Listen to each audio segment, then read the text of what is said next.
Hi and welcome back to the channel. This is DMAC and today I've got something rather special. I was lucky enough to receive this recently, and this is the Umbrella Corporation supplier case sent by Barry Bradford. Very nice sticker that. I don't know who designed it, but he did a really good job. Yeah, so this is the Resident Evil challenge lock set. So we've got 4 locks in here. We'll go and have a look at those now. I think these have done the rounds a little bit in the community. I'll zoom you in a bit actually so you can see what's inside. So yeah, there's been around a few people in the community. I got these locks a couple of weeks ago. And yeah, very good, very well made locks, and some real challenges in there. So the first thing that strikes you obviously is this severed finger. And yeah, you might spot we've got a little tensioner in there, and that is the tensioner to tension these locks. Now all these locks are of the same type. They're made from an E2 cylinder. Just see it there, all snapped in half to be made into challenge locks. And yeah, these, if I get the key out, these are a real bugger to tension. Barry's sent me one of these, and yeah, this is one of my skinniest tensioners. That doesn't fit in the top. We can fit in the bottom, but then we use up a lot of real estate, and actually that doesn't even fit in there. So Barry kindly has made this tensioner, which sits just in the top there, and tensions. You can tension that way, or I think it fits in that way as well. Not as snugly, and I think you can even use it as a bottom of the keyway tensioner, which I even tried at one point. Saying that, and it's not going in. It did work. There we go. Yeah, it can work there in the bottom of the keyway. I did manage to pick these locks. I spent quite a long time on them, and I've got to admit, when I did pick them, I did pull the finger off and use the tensioner like this.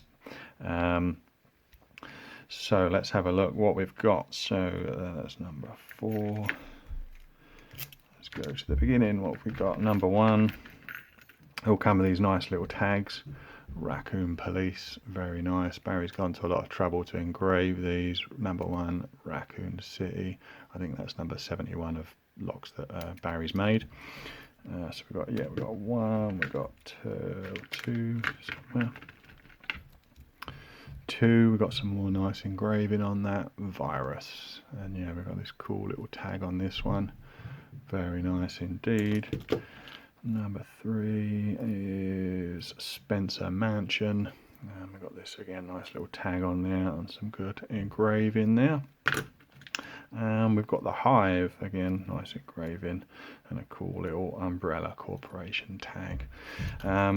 So yeah, that's a tensioner. And then we've also got, if these ever come to you, we've also got some of these Barry Bradford stickers in the top there. I think you can grab one of those and chuck the rest in there. Decorate your pick box or your car or your dog with those. Yeah, so lots of fun to pick. Nice engraving, severed finger. What more could you want? I mean, I think I'm not going to spend the whole video picking all 4 of these, because that would take far too long, and one in particular, which I'm not telling you which one it was an absolute pain in the arse, and I spent an inordinate amount of time on it. And yeah, eventually got it, but yeah, it caused me a lot of headaches. So let's, for this video, choose one of these locks and we can pick it and take a little peek inside. So if we will go for that one, number 4, the Hive. So I'm going to get this fella in the vise. Oh, just to mention there, we've got these little, I think they're passive pins. They came in the E2 cylinder that I picked before, so they're just passive key control pins.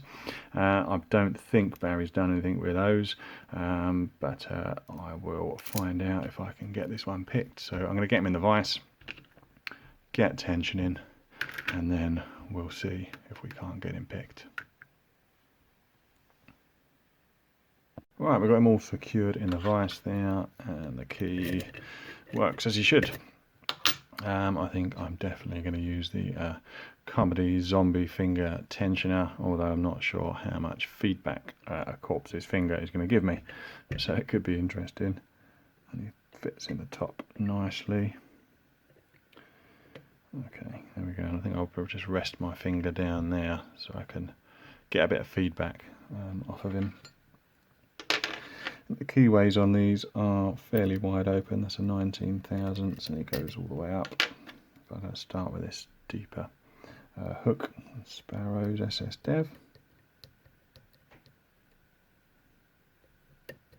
Small click at the back, I think that was 6. That's 2.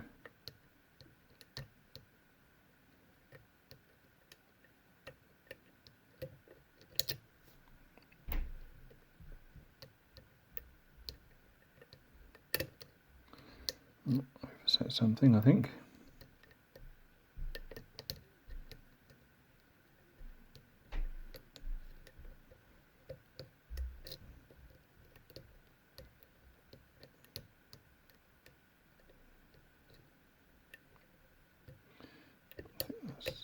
That was 5 or 6, give us a bit of counter rotation. The core turned again, that was 2 or 3 I think.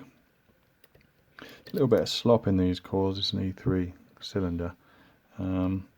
Barry did send me one of these, just a normal one, a while back, and yeah, that was the same, which is probably good for a challenge lock because it means that your feedback isn't as crisp, isn't as sharp. So is that 3 or 4? Small click.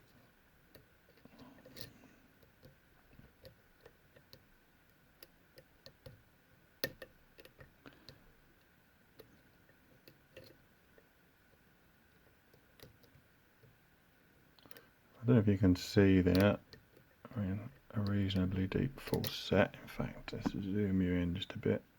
There you go. Try and keep that bloody stump in frame. I'm expecting lots of serrations in the core from the feel of this.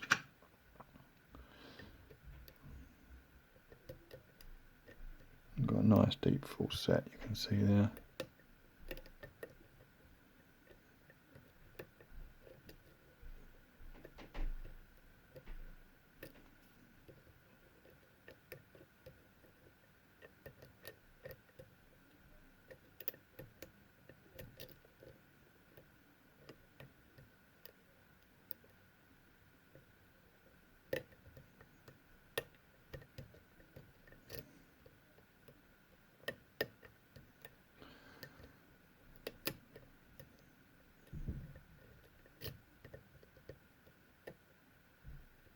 That's one binding.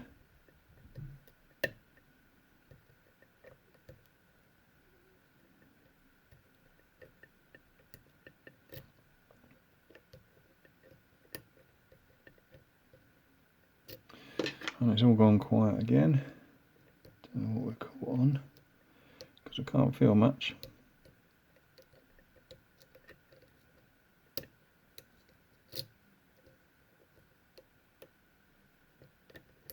Oh, that was 2, and then we got the turn. Ideal. I think that picked a little bit quicker that time than the first time I did it. But yeah, still lots of fun to pick. And let's take a look inside and see what's in there. I'm suspecting that we're going to find some serrations and possibly counter milling because, yeah, at one stage we weren't really getting any feedback at all, just kind of stuck in that full set. So let's make a bit of room. And we've got the key, so let's just lock him up for now while I take this clip off. Which is sometimes easier said than done.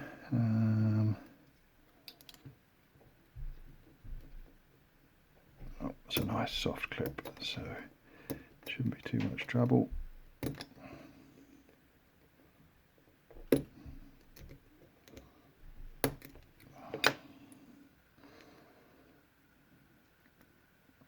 Right, he's off.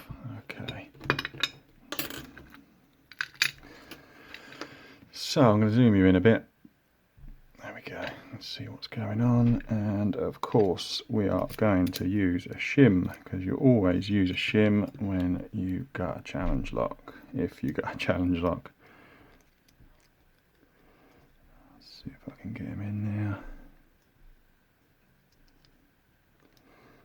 Not wanting to go in. And sometimes you get like, there we go, I think we're in. Yeah, you get T-pins and all sorts in the in challenge locks. Where's my follower gone? Can't find him. Oh, there it is. Yeah, you get T-pins and all sorts in challenge locks, and they can get caught up in that little groove there on the back of the cylinder. So always use a shim. Right, watch where the pin's coming out. There we go. Right, we lost something. What did we lose? Oh yeah, these keys of there's key control pins on the side. I don't think they did anything, and I think that's why I lost. So I'll just tap those out. There's 4 of those, and then yeah, we can see what's inside. So get rid of that. I can immediately see serrations there in 4. So let's pop these out. See what we got. Standard in 1. Serrated in 2. It's like a serrated spool in 3. That's almost like a chess piece. In 4. Similar in 5. And similar in 6. And we'll just have a quick peek in this core, see what goodies we got in there.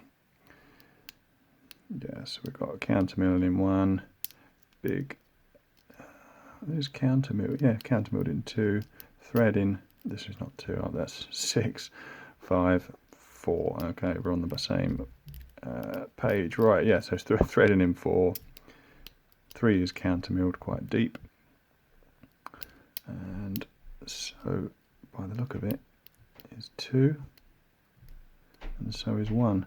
And yeah, there's I don't know what they're construction keyed, possibly those, and that's the holes for the passive side pins.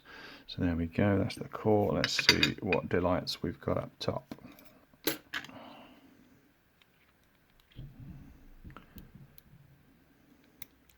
Always steady as you go as well with challenge pins, because you want to make sure the pins go in the right way. So we've got a nice gin pin there, beautiful that is, nice and shiny. Cap on it, which interacted with that countermilling on 1,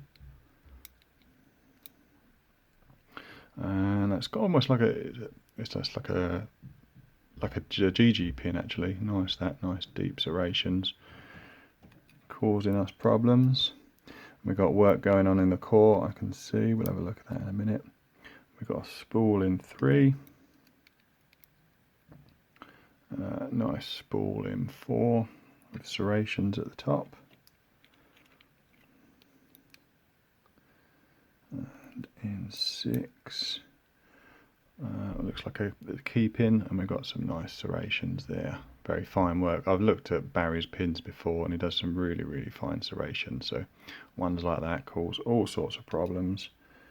And let's have a look in 5, the last one, and that's like a mushroom pin, that one, yeah, like a mushroom pin.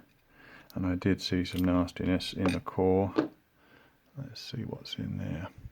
I'll zoom you in and try and get some light on it. There we go. So you can see there, those two have almost been joined together. There's countermilling in 3 by the look of it.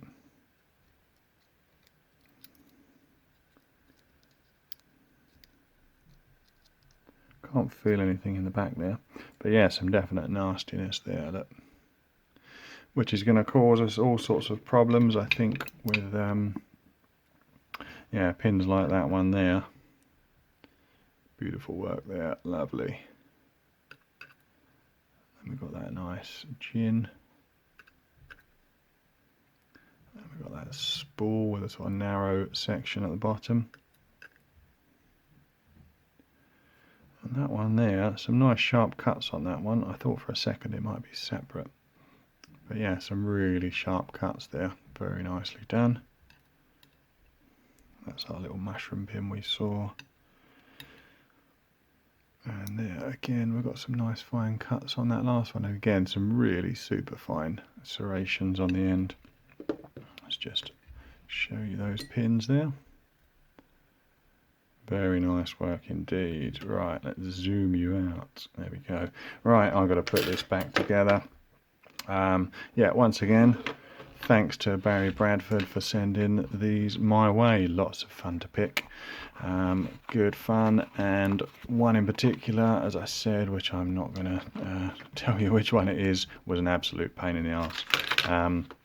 So there you go, that's Barry Bradford's Resident Evil, one of them picked anyway, which was number 4, but I'll leave the rest as a prize for the rest of its victims who it's heading off to next. But yeah, thanks for watching, and bye for now.